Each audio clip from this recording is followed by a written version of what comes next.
जय हरी विठ्ठल. मेष राशींच्या जातकांनो, तुम्ही जेवढं या गोष्टीला साधा योगायोग समजताय, तितकी ही गोष्ट साधी अजिबात नाही. एकादशीच्या या अतिशय पवित्र आणि मंगल काळात तुमच्या मोबाईलची रिंग अचानक वाजायला लागते. स्क्रीनवर अनोळखी नंबरवरून एकामागून एक घाईघाईत कॉल्स यायला लागतात. तुम्ही एक कॉल कट करता, पण लगेच दुसरा मिस्ड कॉल पडतो. तिसरा कॉल येतो. व्हॉट्सअपवर अचानक अशा लोकांचे मेसेज धडकतात ज्यांच्याशी तुमचं वर्षोनवर्षे साधं बोलणंही झालेलं नाही. जे नातेवाईक आणि जुने ओळखीचे लोक तुम्हाला पार विसरून गेले होते, ते अचानक भलत्याच उत्सुकतेने तुमची चौकशी करायला लागतात. तुमच्याशी गोड बोलून घरातील खबरे घ्यायचा प्रयत्न करतात. तुम्हाला प्रश्न पडला असेल की हे लोक नेमके याच काळात अचानक सक्रिय कसे झाले. तुम्हाला वाटत असेल हा फक्त एक साधा नेहमीसारखा योगायोग आहे, पण थांबा. मेष राशींच्या जातकांच्या आयुष्यात असा चक्रावून टाकणारा प्रसंग विनाकारण कधीच घडत नसतो. 25 जुलै 2026ची ही अतिशय पवित्र देवशयनी आषाढी एकादशी तुमच्या संपूर्ण आयुष्यात एक असा अकल्पित आणि नाट्यमय वळण देणार आहे, ज्याची तुम्ही स्वप्नातही कल्पना केली नसेल. आणि हे गूढ रहस्य काय आहे हे तुम्हाला या व्हिडिओच्या अगदी शेवटीच कळणार आहे. जेव्हा साक्षात पंढरीचा पांडुरंग योग निद्रेत जातो, तेव्हा या जगाची चक्र एका वेगळ्याच अदृश्य आणि प्रचंड वेगाने फिरायला लागतात. आषाढी एकादशीची ही पहाट तुमच्या आयुष्यातील दुःखाचे ढग हटवून एक नवा प्रकाश घेऊन येत असते. या काळात वारकऱ्यांच्या पावलांनी पंढरीची वाट सजते आणि विठू माऊलीचा प्रत्येक भक्तावर एक वेगळाच कृपा प्रसाद असतो. या दिवशी आकाशातून निघणारी सकारात्मक ऊर्जा आपल्या घराघरात प्रवेश करत असते आणि या ऊर्जेचा थेट संबंध तुमच्या ग्रहमानाशी जोडलेला असतो. सकाळी उठल्यापासूनच तुम्हाला वातावरणात एक वेगळाच उत्साह आणि वेगळाच बदल जाणवायला सुरुवात होतो. मन थोडं अस्वस्थ असलं तरी आतून एक वेगळीच आशा तुम्हाला मार्ग दाखवत असते. या अतिशय पवित्र काळात प्रत्येक राशीवर विठ्ठल रुक्मिणीचा एक वेगळा प्रभाव पडत असतो. पण मेष राशीची गोष्ट अगदी खास आणि हटके आहे. तुमची रास म्हणजे साक्षात अग्नितत्व, अतिशय रागीट, कमालीचा उतावळा, पण आतून मनाने तितका स्वच्छ, निष्पाप आणि काचेसारखा स्वच्छ स्वभाव. तुम्ही मनात कोणाबद्दलच कसलंही पाप ठेवत नाही, कोणाचं वाईट चित्तत नाही, पण तुमचा हाच उतावळा स्वभाव आणि पटकन डोक्यात राग जाण्याची सवय तुम्हाला नेहमी भल्या मोठ्या संकटात ढकलून देते. तुम्ही लोकांवर आंधळा विश्वास ठेवता आणि नंतर पश्चाताप करत बसता. हीच तुमची सर्वात मोठी कमजोरी ठरते. कित्येकदा तुम्ही लोकांच्या मदतीला धावून जाता, पण शेवटी तुम्हाला वाईट ऐकून घ्यावं लागतं. तुम्ही दुसऱ्यांचं चांगलं करायला जाता आणि लोक तुमच्याच नावाचा गैरफायदा घेतात. पण या एकादशीला विठ्ठलाची अशी काही अगाध आणि अद्भुत लीला घडणार आहे की तुमची हीच सवय तुमच्यासाठी एक अवैध ढाल बनणार आहे. पण त्यासाठी एक मोठी अट आहे, ती पुढे सांगणारच आहे. आता जरा नीट डोळे उघडून विचार करा आणि कान देऊन ऐका. आषाढी एकादशीच्या आदल्या दिवशी किंवा नेमक्या एकादशीच्याच दिवशी सकाळी 8 ते 9च्या दरम्यान आणि संध्याकाळी 7 ते 8 या अत्यंत नाजूक वेळेत तुमच्या बाबतीत काहीतरी चक्रावून टाकणारी घटना घडण्याची दाट शक्यता आहे. ही वेळ तुमच्यासाठी अगदी कठीण परीक्षेची वेळ मानली जात आहे. या वेळेत मोबाईलवर आलेला कोणताही घाईघाईचा निर्णय, कोणतीही पैशांची देवाणघेवाण किंवा रागाच्या भरात तोडून गेलेला वाईट शब्द तुम्हाला न भरून येणाऱ्या तोट्यात टाकू शकतो. कोणालाही उधारी देणे किंवा नवीन करारावर घाईत सही करणे या वेळेत पूर्णपणे टाळावे लागेल. या वेळेत घाईत केलेला कोणताही व्यवहार तुम्हाला आर्थिक संकटात ढकलून देऊ शकतो. रस्त्याने चालताना किंवा गाडी चालवताना सुद्धा या काळात अतिशय शांत आणि सावध राहावं लागेल, कारण तुमच्या आजूबाजूलाच एक असा संशयित आणि कपटी चेहरा वावरतोय, जो अनोळखी तर नाही, पण तुमचा खूप जवळचा खास मित्रही नाही. तो कदाचित तुमच्याच गल्लीत राहणारा शेजारी असू शकतो, तुमच्याच रक्ताचा पण मनातून जळणारा नातेवाईक असू शकतो, किंवा तुमच्याच ऑफिसमध्ये काम करणारा एखादा कपटी सहकारी असू शकतो.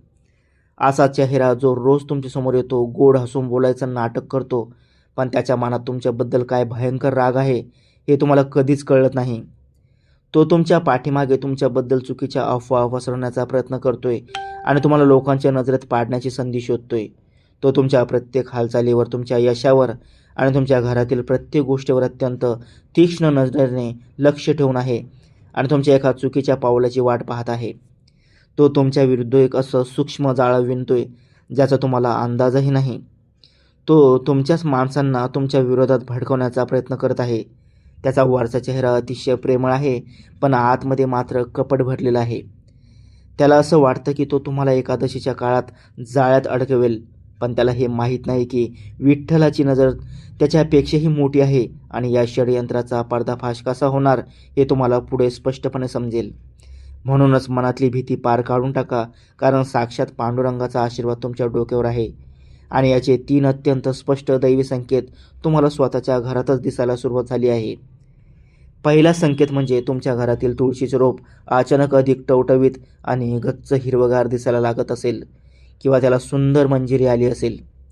तुळशीचं हे बहरणं म्हणजेच तुमच्या घरात पांडुरंगाच्या पावलाचं आगमन होण्याचं चिन्ह आहे.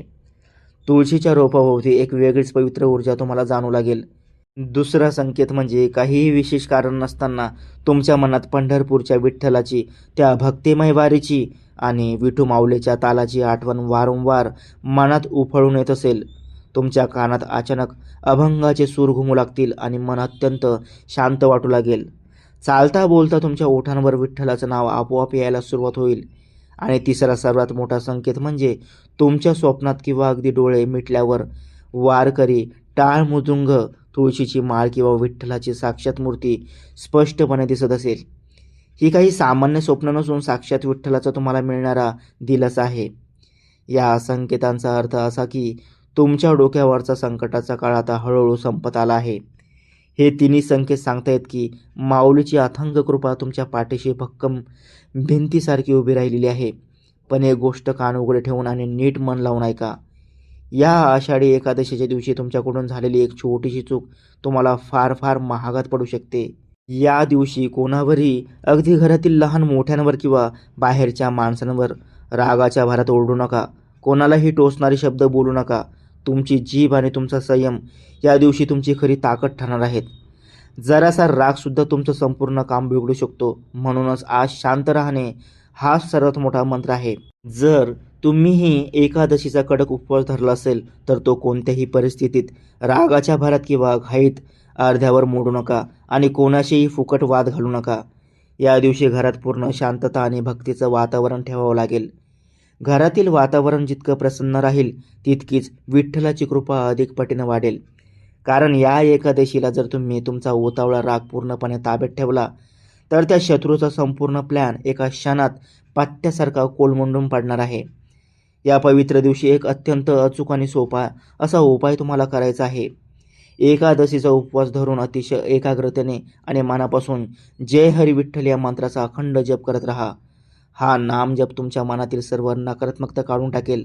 घरातील तुळशीला मनोभावे 7 प्रदक्षिणा घाला, दिवा लावा आणि शुद्ध तुपाचा दिवा लावून माऊलीचे ध्यान करा. मेष राशीचा स्वामी मंगळ असल्यामुळे या दिवशी लाल कपडे परिधान करून हनुमान चालिसाचा पाठ आवर्जून करा. मारुतीरायांची शक्ती आणि विठ्ठलांची कृपा एकत्रित येऊन तुमच्या घरावर संरक्षणाचं कवच निर्माण करेल. या उपायाने तुमच्या सर्व कामामधील अडथळे दूर होऊन यशाचे मार्ग खुले होतील. यामुळे तुमच्या पाठीमागे आणि संपूर्ण घराभोवती एक अशी सकारात्मक ऊर्जा तयार होईल ज्याला जगातला कोणताही शत्रू किंवा वाईट नजर भेद करू शकणार नाही. आता या संपूर्ण गोष्टीचा सर्वात रोमहर्षक शेवटचा भाग आणि ज्याची तुम्ही आतुरतेने वाट पाहत होता ते गुप्त रहस्य उघड करण्याची वेळ आली आहे. तुम्हाला आतापर्यंत असं वाटत होतं की शत्रू बाहेरचा आहे, कोणीतरी भलताच माणूस तुमच्या विरुद्ध गद्दारीचा कट रचतोय. पण खरं सत्य आणि यामागचा सर्वात मोठा ट्विस्ट असा आहे की शत्रू बाहेरचा कोणीच नव्हता. तुमचाच उतावळेपणा, घाईघाईत घेतलेले निर्णय आणि अनावर राग हाच आजवर तुमचा सर्वात मोठा शत्रू बनून बसला होता. जेव्हा तुम्ही रागाच्या भरात निर्णय घेता तेव्हा शत्रू त्याचा फायदा घेतो. तुम्ही शांत राहिलात की शत्रूची सगळी गणितं पार बिघडून जातात. पण या आषाढी एकादशीला विठ्ठलाच्या मोठ्या कृपेने तुमचा हाच उतावळेपणा आणि हीच अफाट तत्परता तुमच्या शत्रूचे सगळे डाव त्यांच्यावरच उलटून लावेल, तुम्हाला योग्य वेळी सावध करेल आणि तुम्हाला एक मोठा विजय मिळवून देईल. तुमचा हा स्वभाव आता तुमच्यासाठी सर्वात मोठी ताकद बनेल आणि शत्रू स्वयंचलितपणे मागे हटतील. विठ्ठलाची ही लीला तुमच्या आयुष्यात एक नवी पहाट आणि मोठं सुख घेऊन येणार आहे. जर तुम्हाला पंढरीच्या पांडुरंगावर, विठू माऊलीच्या या शक्तीवर आणि त्यांच्या आशीर्वादावर पूर्ण आणि ठाम विश्वास असेल तर आत्ताच्या आता कमेंट बॉक्समध्ये जय हरी विठ्ठल असं लिहून आपली भक्ती व्यक्त करा आणि आपल्या या चॅनलला सबस्क्राईब करायला अजिबात विसरू नका. विठ्ठल रुक्मिणीचा छत्रछाया आशीर्वाद तुमच्यावर असाच सदैव राहो.